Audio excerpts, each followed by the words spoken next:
Now, apparently, Michael Cohen's a common name. Some of those records belong to somebody else, and they were leaked. But we don't want to gloss over what is the underlying story of who was doing what for money. And I want to get to the bottom of it, because to me, this is as smelly as the Clinton Foundation, and I hated that. I don't like pay for play in any corner. We didn't want Hillary Clinton doing it. We don't want anyone else doing it either. What do you think, Zach? Well, I mean, I agree with you that the underlying concern here is very disturbing. This is the first time we actually have a financial connection between the Trump team and the Kremlin. And if you look at Veckelsberg, he's not only someone who's in Putin's inner circle, he's someone that is currently under U.S. sanction for interfering in the 2016 election. So to recap, an oligarch who is under sanction for interfering in the United States election has paid $500,000 to the personal attorney of Donald Trump within weeks of the election happening. Right, that's the current situation where we are right now. Absolutely, Kenny. And that sounds like so many of the pay-for-play allegations that went with Hillary Clinton, too. I mean, whether you're talking about the speech and the Etihad Airways, we want the bottom of all of it. That you're paying for access to someone because of their proximity to power, or was it the $500,000, or was it the Kremlin Association? Because the exact same thing happened with Bill Clinton when he got that $500,000 payday to speak to a Kremlin-backed Russian bank. How is that any different? There's currently an FBI investigation to uncover illegal coordination between the Trump team and the Kremlin. We now know that there was a financial payment directly after the election between the Kremlin. No, we get the facts. But what Kennedy's saying is that when it happened on the other side of the political aisle with Bill Clinton.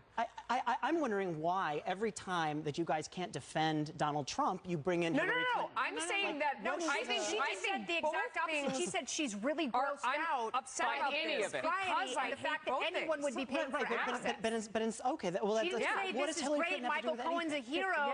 Anyone should pay whomever they can to get as close to the president as possible. So she's saying the opposite of that. And you cannot say the opposite of that. But you ask a question, and I want to make sure you get the answer to it. And Kennedy is primed over there to give you the answer.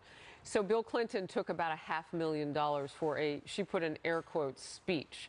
And there were looks at whether or not that was also about gaining access to Hillary Clinton. There was an investigation. They were exonerated. And the country involved was Russia. So Kennedy's good question was, how can you look at one side? And you're both asking the same question of each other. And Melissa's answer is look at them both. Yeah. Again, we have a current president of the United States. First, there was investigation into that, and they were cleared. But the second piece is... Does Michael Horowitz know that?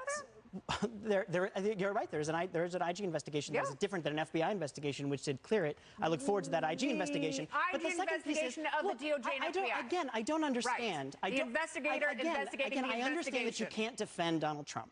So the fact that you... My dear, I'm not a Trumpist. As much as you would like to paint me with your vague brush, every time something goes badly for Donald Trump, you can't bring up Hillary Clinton. It is an inconvenient truth for you, but keep blathering. Well, you know what we're doing right now? Let's go to Dagan. I will bring up the crime at hand. Excellent. Leaking confidential bank information, stealing confidential bank information that the Treasury Inspector General Michael is looking into. That is a crime and deserves to be prosecuted because, again, there are people within this government in various divisions and departments who are picking and choosing and going after President Trump because they don't like him. So they're going to leak this information. It's a crime to leak it. Avenatti publishing it, not likely a crime. Well, and it's a problem for... Absolutely. And Dagan, isn't it a problem for all of us that if you start... And from what I was reading, the reason they were looking at Michael Cohen or Michael Cohen, because the attorneys are arguing that there might be more unrelated Michael, there might be two. But the reason they were is because one of them, if not both, had suspicious activity reporting going on. They were reviewing. It's called a SARS. It's a review process. Right. And if that, in fact, is information that begins to leak, that's bad for everybody. Because that can be triggered. You know how you're not supposed to move money that's more than $10,000 between your checking and your savings or deposit that much in. The IRS kind of wants to know about that. They can put a SARS up on anybody. And that means every time you do something that's over $9,999, the bank can say, oh, Melissa did this. Here's the bigger problem, that people love abuse of power if it fits their narrative. If it involves going after someone they hate, and and liberals might love it now because it's anti-Trump, but you know what? They're going to hate it when it bites them in the... We got to go. We got to go. Plenty more time to argue ahead.